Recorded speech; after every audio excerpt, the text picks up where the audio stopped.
Hey guys, how are you? This is Ishai Breslauer, your host of the CRE SharkEye Show. Hope you guys are doing fantastic today.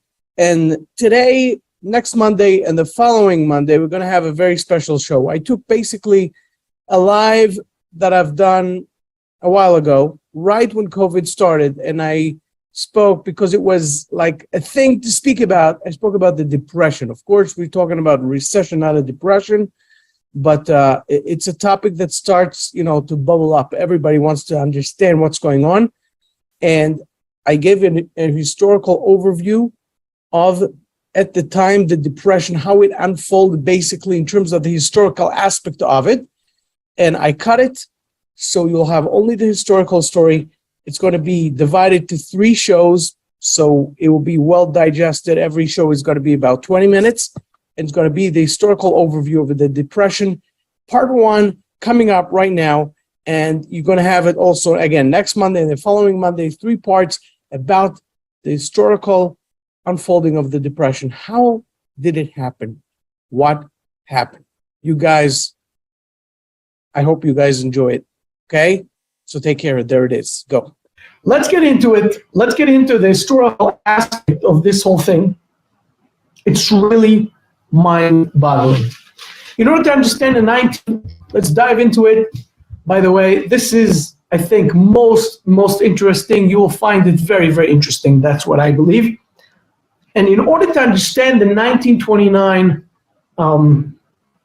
crisis, depression, we have to understand what happened previous to that. We have to understand what happened from between 1921 to 1929. What happened? So this is a good time. This was like this flourishing euphoria was all over the place. But if I want to put the point on it, first of all, there were a few bad things. Every period of time, every decade has some bad things. The bad things were you had some gangsters, you had the prohibition on the alcohol. These were the bad things, especially considering we had Kiddush Shabbos and we had some Al-Chaim, as we call it. But the booming part of 1920 and 1929 was an economy that is booming like never before post-World War I, okay? Second thing, all these fun things that happen, that, are happening in America happened then. What? For example, the competition of Miss America, the Oscars. It started at 1921 to 1929. The jazz was like at its peak. It was, and all those movies became, we had audio to the movies. It all started in 1921 to 1929, all these things. And people were at their top of euphoria and fun and happy. People bought cars like never before because prior to the 20s, only the rich guys, only the top, people in the economy, only the top 1% could afford cars. And then came Henry Ford and made it affordable for everybody to buy cars, and people started buying cars. And the interesting part of it was that people started taking loans in order to buy cars. Sounds familiar? Banks established the concept of credit to the small person, to the everyday person. Everyone got credit. What did they use the credit for? Buying cars.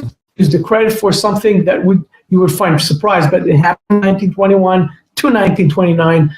People got credit from the banks in order to invest in the stock exchange. And that changed everything. Why? Because people got all those credits. By the way, just one item, just to make you understand, going back to the cars aspect, to make you understand the boom of the 20s. Prior to the 20s, in 1919, America had 6 million cars, okay? 1929, 27 million cars. Just to make you understand what happened in that period of time, okay? Now, the main part is the euphoria that was around the stock exchange, okay? Wall Street. Unlike every other place in Europe at that time, that only the highest ranked, the people with the heavier, deeper pockets came and invested in the stock exchange in America, came out the concept, everybody can be rich. Everyone can get rich by investing in the stock exchange. Everybody came and everybody did it, and it became a trend. Everybody was taking loans in order to do that. It was the thing that was, they had this bubbly thing. It's called the ticker taker. I forgot what the real name is. Ticker takes, whatever. This bubbly thing that came, all these little slips of paper came out of it, and people could know. It's like today we have those screens that the Bloomberg screens, MSNBC. We saw the little lines where the stock exchange is going. Then they had this little piece of paper coming out of this bubbly glass thing, and that's how they knew where the stock exchange is going. They had that in every store, barbershop, I don't know where. They had it in every store, and every Joe Schmo can just invest. And that's how people started investing. They took and they leveraged in a way that was never before. They took and they put as low as 10%, and sometimes even less than that. And the banks gave them the rest in order to put your money there. It's going to get back. Brokers started going crazy and gave credits to people and said, pay me later, just put in, I'll invest for you. And the euphoria went on and on and on and on. And and just to make you understand a little bit of numbers to see how crazy things got, the Dow went in 5 years from 100 to 400, different obviously numbers than today, but from 100 to 400, 4 times its value in 5 years. Okay, people thought they're going to get rich, and it was crazy. Now, everybody wanted a part of it. It was like sports. Everybody wanted to be a part of this whole craziness of investing. It was like sports, and whoever really got into it was the middle class. Okay, higher class, they always were in the game. They were always buying stocks. It was not accessible to the middle class. The middle class got into it. That's how they got into it. The poor people stayed all in the same, meaning the lower class were never getting into it. And the new president is coming into the game. Who's the new president? Herbert Hoover. Herbert Hoover is coming into the game, and his slogan is prosperity is just around the corner. Imagine that. So 1929, the stock market is booming. He's booming like never before. And he's coming with prosperity is just around the corner. He got everybody's attention, and he was elected. He became president in 1929, unknowing what he's getting into, unknowing what will happen, what will unfold in the next couple of months. Okay? And that's what happened. And everybody knows that there's a bubble. Everybody who has some eyes, in his head is saying there's a bubble. Something's happening, but the media is different. And we're going to talk about it soon. And there's no social media, and the experts are not, everybody that was coming out and saying this trouble is coming. Everybody shut them down. Didn't let them talk. It's different. You're talking about a different time, a different life. Everything is not the same, and as it is today. And everybody's still in euphoria. And the president is saying it's beautiful, it's wonderful, and it's unbelievable. Not only that, but in the summer of 1929, where everybody goes away, July, August, everybody's going for vacations. Usually the stock market goes down a little bit. It went even up higher. It went even up higher, after Herbert Hoover got elected, and the insanity went on and on and on and on. Okay? Now, everything blows up. Black October 24th, Black Thursday, everybody knows what it is. The stock market collapse, okay? Collapse and blows up. No one was there to close down Wall Street. No one was there. Even the president of Wall Street was at vacation in Hawaii. There was no one there in order to get things done. So we are getting into a craziness and a loss. The loss was $30 billion, which was basically 10 times the budget of the Fed at that time. Again, $30 billion, 1929, 10 times the budget of the Fed that collapsed, okay? It all collapsed. And it was more of all the expenses altogether what America put out as expense for World War I, just to make you understand the magnitude of this collapse, okay? That's what happened at that time of 1929, October, okay? Now, even people now, you have to understand, even today, the computer is not fast enough and we complain, right? We like to complain. Oh, it's not fast enough. I sold it. We have these stop orders and limits, stop limit, all these things that we have. Great. At that time, you didn't have that. You had a much slower communication system. You know, you didn't have what you have today. And what people, they saw this ticket taker and it broke down because people saw what they saw at a certain given time. And they said, okay, I want to sell. What they sold at 2 o'clock could be for tomorrow. It could be not relevant at all. Nothing worked properly and everything fed itself because once everybody saw what happened, if they sold yesterday and it happened a few hours after or a day after, whatever it happened, because it was like a bottleneck. Nobody could get there on time and to sell on time. That fed itself because people then saw it later on and then they started selling it and things got worse and worse and worse. And it became like a snowball. It's a ripple effect of no equal, okay? There's a legend about the time of the Depression about people jumping out of roofs and stockbrokers, etc. It did happen, but when I read historians, they say that it was vast exaggerated. They say that it definitely did not happen the way it was. You know, people talk about. It wasn't in that magnitude. The movies at that time, they make it much bigger than it was. Everybody's jumping out of the roofs. That did not happen. But definitely there are stories about people who committed suicide. There's a story about Winston Churchill, who was not a president, who was not a prime minister of UK at that time, who visited New York, and in his hotel where he was, a stockbroker jumped. So that's a story that did happen, but I'm saying it wasn't as crazy as people say it was, that everybody was jumping, but it was pretty bad, okay? So moving to the next thing, what did the president do about it? Not much. That is the major difference between what's happening today and then. The coronavirus pandemic, whether, again, you like what the administration, what they do or not, that's one thing.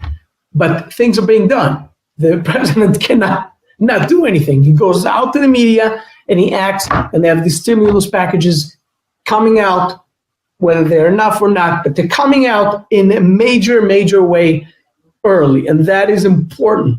It did not happen in 1929. It did not happen. Herbert Hoover did pretty much nothing, okay? He did pretty much nothing, and he says things will get better. Now, you have to understand, due to the fact that everything happens much slower, and the ripple effect is continuing, but it's not happening fast enough, the news, people don't know it early enough. And what happens is that when he gets to the media and says things will get better, everybody hears it maybe a day after, by the news. Then the effect comes another day after. It doesn't come as fast as today. And things are getting worse and worse. And Herbert Hoover is losing the confidence of the crowd, confidence of the public. And things are getting worse and worse. Now, there was a scene outside the stock market. And of people congregating outside of Wall Street. They didn't do anything, didn't hurt anyone. There were no riots at that point in time. But people felt that Wall Street became such a focus. People stood just right outside for weeks, just waiting for something to happen because they were so concerned about what is happening that it became crazy. And everything went down and down and down, and everything got worse and worse and worse. And the worst thing of this whole scenario is that banks started to go bankrupt. The banks started to lose everything. And that was really bad because people lost their confidence in the banks. They couldn't the banks gave tremendous amount of credits, which cannot be paid back by people who lost their money, especially on the stock exchange. And then the banks started getting stingy. People got nervous that some banks are getting in trouble, and it caused a ripple effect again, that people came and took out the money from the bank, which made the bank even less, there's how do you say, their ability to stand this crisis was very small, and they couldn't do it. That got really, really bad, and many banks went bankrupt, and really it was really bad. The Fed is not putting out enough money for the banks to survive, and things are getting worse and worse, and it's not really getting to the favor of anyone. So how does it work, this whole ripple effect? One, there's no credit, no money. People can't buy homes. People who wanted to buy homes and wanted to take mortgages for homes cannot buy homes anymore. That stopped. There's no money for businesses, okay? No money for businesses. Businesses cannot pay their suppliers. They cannot pay their employees. And it goes on, and the employees cannot pay for whatever they have to pay. No consumer, there's no transactions. Economy is made by transactions. There's no commerce. Everything starts to die down. And it all takes time. It's not happening in one day. And that is one difference that we have today than it was then. Then it took, first it was the stock market, and then slowly it went to the market, went to the banks, went et cetera, et cetera. It was a ripple effect that happens within months. With us, it's within days. It was just boom. Why? Because coronavirus shut every business down in one, just like that. So it's very different. That's why there are differences between that and then. But it was the hit was on businesses, on small businesses. And that's exactly what's happening today. That is the thing that also Ray Dalio and other experts are talking about. The same parts that are happening then are happening now. It was not the banks like 2008, like I said. Some cities experience foreclosures. Up to 60% of foreclosures on the real estate. Okay, people lost everything. And now, here's the thing. The people who are poor, they didn't care much. They were poor now, they were poor then. Doesn't matter. They didn't have jobs, they were homeless, or they had very little. They had very little then, they had very little now. They had to compete for the dollar more than it was, but they didn't feel the difference in such a huge way. The rich people, the people who had so much, lost a lot of money. They lost a lot of money. But sometimes up to, and I'm going to talk about Rockefeller in a second, but some of them lost up to, let's say, 80%. It's unprecedented. But they were still able to live in the same lifestyle they lived before, okay? Because their businesses were damaged in an unprecedented way, and they had to lay off people, but they personally still had that business existing, and they had their own personal life going okay. They didn't have to sell their home. They could have a few homes. Maybe they sold one of their homes or something like that, or they didn't buy whatever they had to buy in order to expand the way they wanted to expand, but they still had their lives. Who got hurt the most? The middle class. The middle class was wiped out. 1929 up to pre-World War II, the middle class was almost wiped out completely. And that was the unprecedented part of 1929 Depression. Okay, that was really bad. Now about John D. Rockefeller. John D. Rockefeller was already above 90. Okay, it was one of the parts, and I'm probably in a different video. I'm going to speak about those titans. Andrew Carnegie and John D. Rockefeller. Ford, don't like to speak about him much. He's an anti-Semite, but J.P. Morgan, Vanderbilt, all these people who so-called built America. With their entrepreneurship and stuff, and changed the world since. They all died, and the only one who stays, I think Ford was still alive, but the only one who stays out of those titans beforehand was John D. Rockefeller, was above 90, which life expectancy, I don't know how he kept alive so much, I don't know why he ate, but it was unbelievable. Anyways, he's the richest man in the world at that time, and he comes out to the media after that collapse. And you can see the video, by the way, on YouTube. It's great. Meaning, it's amazing. I love seeing old videos. It was a different world then. And you see John D. Rockefeller, old man, this tall, skinny guy, comes out in the media and he says, I've seen depressions come and go, and there's always prosperity after that. He was not wrong, but he was hoping, I'm assuming, that things will come out. And he wants to show the stock market some trust, and he starts buying stocks like crazy. He buys, but it doesn't help. It doesn't help at that moment and at that point of time. People are not joining in. People are not jumping ship. They're not coming in. They're not joining. They're not buying. People are in panic. People are in panic. That's what happens. So it didn't help at all. And again, the middle class is being wiped out. Guys, I hope you enjoyed the first part. Next part is coming up next week. I'm going to see you in the next show next week. And Depression Part 2, historical